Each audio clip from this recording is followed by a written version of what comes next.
On retrouve un sujet bac 2024, cette fois-ci centre étranger Europe. J'avais corrigé il y a quelques semaines sur la chaîne le premier sujet qui était Amérique du Nord. Là, on en a un dernier qui vient de sortir. Alors, on a plusieurs choses. Exercice 1, proba. Donc, je vais vous corriger celui-là aujourd'hui. Mais avant, je vais vous faire une petite analyse du sujet. Donc, on a des probas qui sont pas trop mal, plutôt intéressants. Donc, un peu une petite fonction. Et ensuite, des choses très classiques, des points faciles à prendre, mais une question intéressante en petit 5 sur ce que c'est la valeur prédictive positive et quelques recherches de seuil, donc pas très complexe, pas complètement original, mais une question un petit peu intéressante. Exercice 2, donc j'avais corrigé sur cette chaîne le problème de fonction d'Amérique du Nord, donc là c'est celui-ci, je trouve qu'il est vraiment très classique, une petite équation, puis ensuite on a juste une suite, définie par récurrence, donc rien de très folichon, ça se fait, petit script Python. Exercice 3 est intéressant parce que pour l'instant on n'avait pas encore vu d'équation différentielle, et ce qui est bien c'est que c'est pas juste balancer l'équation différentielle et ses résultats, on va redémontrer un petit peu tout ce qui est utilisation de solutions particulières, utilisation de conditions initiales. C'est pas inintéressant avec une petite intégrale en bonus à la fin. Écoutez, c'est pas trop mal. Et exercice 4, celui qui posera peut-être le plus de difficultés aux élèves juste parce que c'est un chapitre qu'on révise peu en général. Exercice 4, de la géométrie dans l'espace avec des droites paramétrées. C'était pas mal, un petit tétraèdre, on a vu plus compliqué, mais voilà. Donc, je vais vous corriger le problème 1, c'est parti. Hello, j'interromps ta vidéo 30 secondes pour te dire qu'avec une super équipe d'ingénieurs et une super équipe de profs, on a réussi à combiner le meilleur de l'intelligence artificielle d'un côté, des cours particuliers de l'autre, pour faire un produit qui s'appelle Studio, que tu peux trouver en application sur l'iOS ou l'Android Store, ainsi que sur le web à studio.app. L'idée, c'est une application qui répond à toutes tes questions de maths étape par étape, te donne du contenu adapté à tes questions, des flashcards, des QCM, ainsi que des centaines et des centaines de vidéos enregistrées par nos meilleurs profs qui couvrent de la seconde à la terminale, le bac, ainsi que la sup en maths et en physique. Télécharge, essaye et je te retrouve pour la vidéo. On commence ce problème de probabilité par l'étude d'une fonction f. F, ce qui est intéressant, c'est qu'on nous dit qu'elle est définie sur 0,1, donc on sent que le x qui est dans 0,1 sera peut-être une proportion ou une proba lui-même.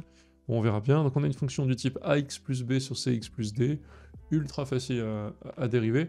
On va dériver parce qu'on nous le demande. On pourrait faire une méthode intéressante qui est de se dire que ax plus b sur cx plus d, donc ce type de fonction, peut toujours s'écrire comme un E, une autre constante, plus f sur cx plus d.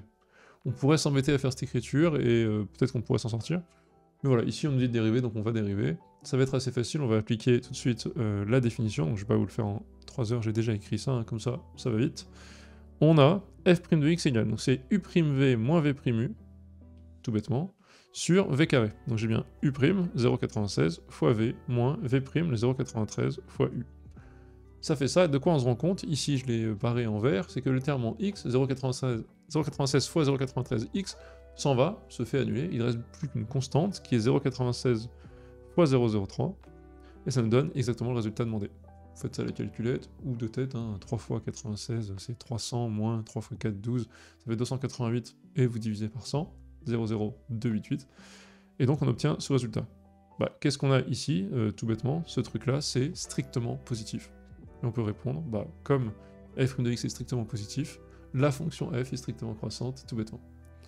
Ok, deuxième question, donc on présente la situation. On vous dit lutte contre le dopage, et on vous explique qu'il se passe deux choses. Donc on a 1000 sportifs, on appelle x, intéressant, un réel entre 0 et 1, donc voilà le lien avec la fonction d'avant, le réel qui désigne la proportion de sportifs dopés, et on va avoir plusieurs informations sur le test de dopage. Donc on nous donne cette proportion, enfin en tout cas on va utiliser cette variable x pour la proportion de gens dopés. Le test qui existe nous donne, on sait qu'un mec dopé va être détecté par le test à 96%, donc si vous êtes dopé, vous avez 4% de chance de passer au travers. Par contre, la probabilité que quelqu'un soit déclaré dopé alors qu'il est honnête, c'est-à-dire qu'il n'est pas dopé, est de 3%. Donc vous pouvez arriver, être parfaitement honnête et n'avoir rien dans le sang, rien de spécial, aucune drogue, et vous faire choper pour rien. Donc ça va être intéressant parce qu'il y a tout un côté faux positif, faux négatif. C'est quelque chose qu'on voit souvent avec des exemples de vaccins. Là, ça sera avec du dopage. Et on vous dit ensuite, posons le problème avec D être dopé, T avoir un test positif. Recopier et compléter l'arbre de proba. Donc en fait, comme d'habitude sur ces questions, on prend les infos qu'il y a ici et on les remplit dans l'arbre. Bah, je vous l'ai fait, hein, hop, on le fait ici. On a dit, pour un mec dopé, proba X, proportion assimilée à une proba X, bah, être testé positif si on est dopé, c'est 0,93, 0,04 chance de passer au travers. Et par contre, 4% de chance de ne pas se faire choper. Et par contre, si on n'est pas dopé, 3% de chance de se faire choper alors qu'on n'a rien fait. Donc ça, c'est intéressant. Déterminer en fonction de X la probabilité qu'un sportif soit dopé et ait un test positif. Donc ça correspond à 7 branches de l'arbre. Donc qu'est-ce qu'on veut? On veut à la fois D et T. Donc c'est proba de D inter T. On peut utiliser la formule des probas conditionnels et dire, bah ça, on sait que c'est proba de D, première partie de la branche, fois proba de T sachant D. Donc la proba, une fois qu'on est dans ce sous-univers-là. Et donc, bah, en fait, ça correspond à lire ce qui se passe sur la branche, et ça fait bien x fois 0,96, comme demandé. Question 3, on vous dit, d'ailleurs non, vous le demandez pas, mais voilà. Question 3, on vous dit, calculer la proba de l'événement T. Bah, souvent, quand on vous demande la proba pour un événement qui est ici à plusieurs endroits, qui a une occurrence à plusieurs embranchements, ce qu'on va utiliser en général, si l'arbre est bien complet, c'est la formule des probas totales. Ce qu'il faut vérifier pour la formule des probas totales, c'est qu'on n'oublie pas un troisième cas quelque part, et donc en fait on a bien un système complet d'événements qui couvre tout l'univers. Ici, comme D bar et D sont des complémentaires, enfin sont complémentaires l'un de l'autre, on va pouvoir dire que D bar forment un système complet d'événements, écrivez-le en toutes lettres, hein, c'est juste que moi je suis paresseux, j'écris ça au plus vite. On peut donc appliquer la formule des probas totales. FPT pour moi, vous écrivez tout, vous voulez vos points au bac.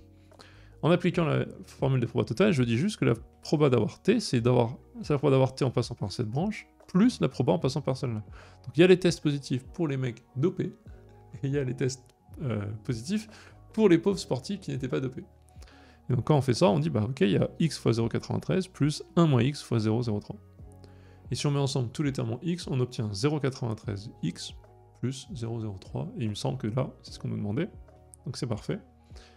Question 4, on nous dit cette fois-ci, on se pose dans un contexte particulier, 50 sportifs dopés par 1000 et 1000. Donc tout de suite, on vous impose un peu la proportion de dopés, qui est 50 sur 1000. Bon, vous avez compris, ça fait 5%. Ok.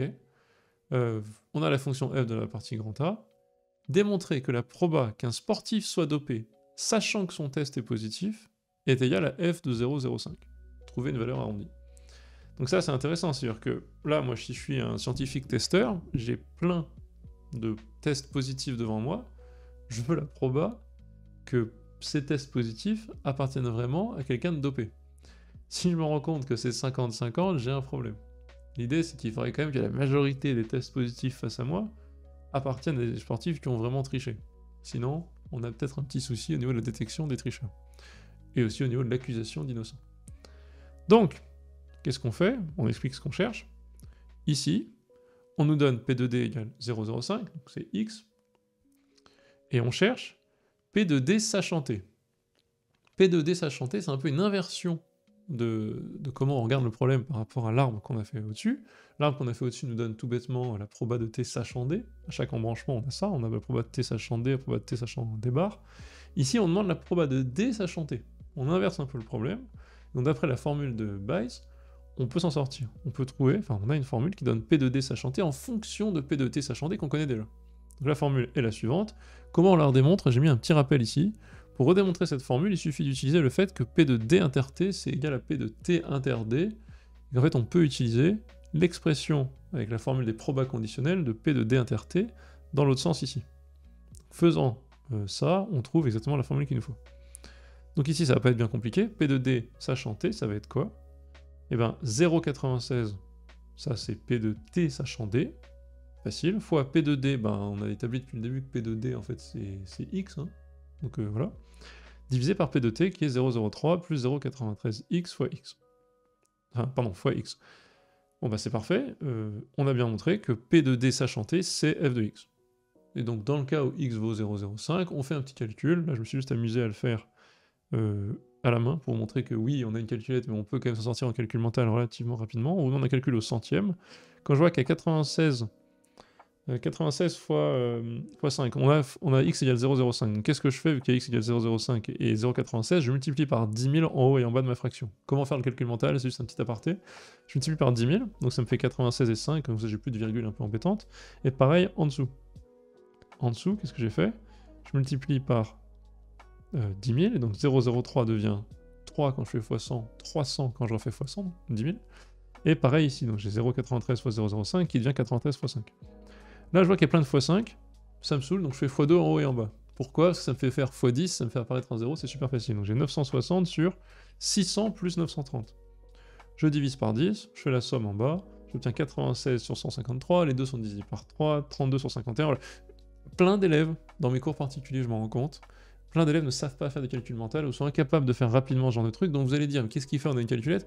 Je vous montre juste comment faire une approximation qui peut être juste. Je pense que c'est une bonne technique, en tout cas, en général, c'est bien d'avoir une capacité pour faire des calculs mentaux rapidement. Donc ça fait 32 sur 51, tout de suite je pense à 34 sur 51, puisque 51 c'est 3 fois 17. Ça il faut y penser. Et donc, ça fait 2 tiers. 2 tiers moins les 2 sur 51 qui me manquaient, 2 tiers c'est environ 0,67, 2 sur 51 c'est environ 2 sur 50, donc 2 sur 5, donc 0,4, 0,04 au final, et donc je trouve environ 0,63. C'est faisable sans calculette, bien sûr, à la calculette c'est plus rapide au bac. Donc qu'est-ce qu'on trouve? Si la proportion de gens dopés est de 5%, et ben pour 100 tests qui arrivent positifs, donc j'en ai plein des négatifs, hein, on les oublie, je prends dans l'ensemble de tous les tests que j'ai faits, j'en ai 100 qui sont positifs, imaginons, donc il y a des scientifiques à qui on envoie les 100 tests positifs, et on leur dit qu'est-ce qui se passe avec ces 100 tests positifs? En fait, en moyenne, 63 d'entre eux seront positifs, seront des gens dopés. Donc ça veut dire que j'ai environ un tiers de mes tests positifs qui concernent des gens non dopés.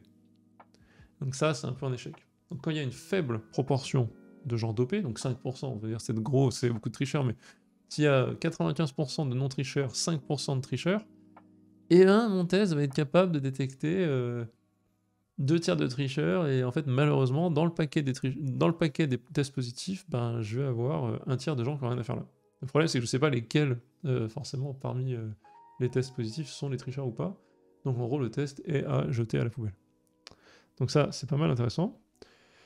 On appelle valeur prédictive positive d'un test la probabilité que le sportif soit réellement dopé lorsque le résultat du test est positif.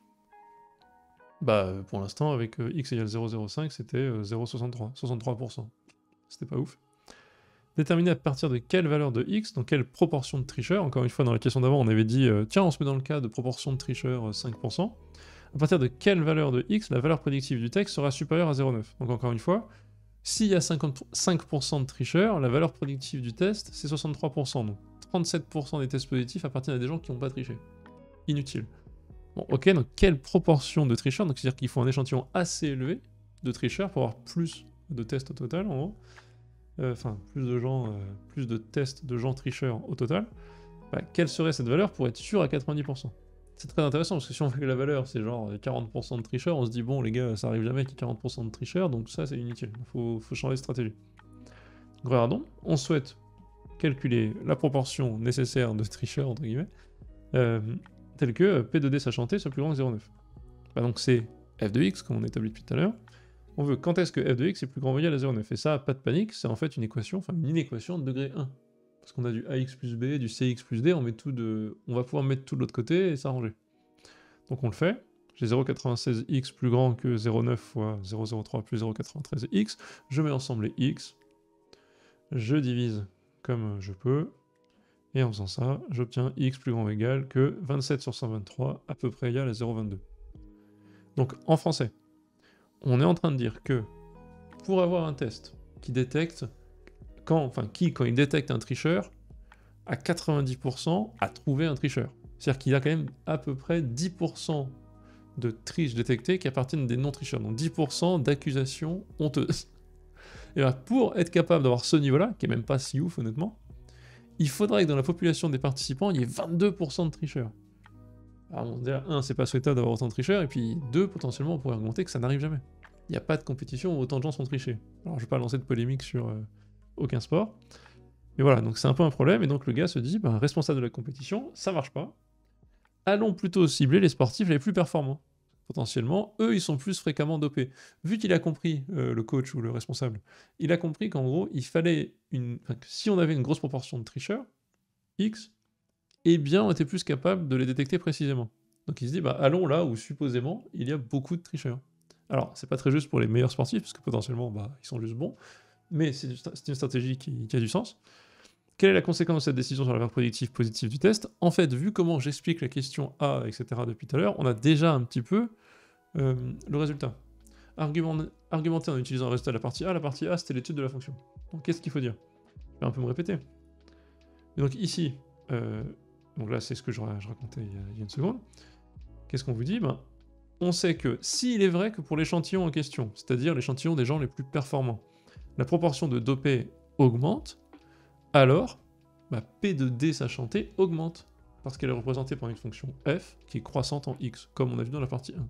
Dans la partie 1, on avait dit la fonction est totalement croissante en x sur 0, 1.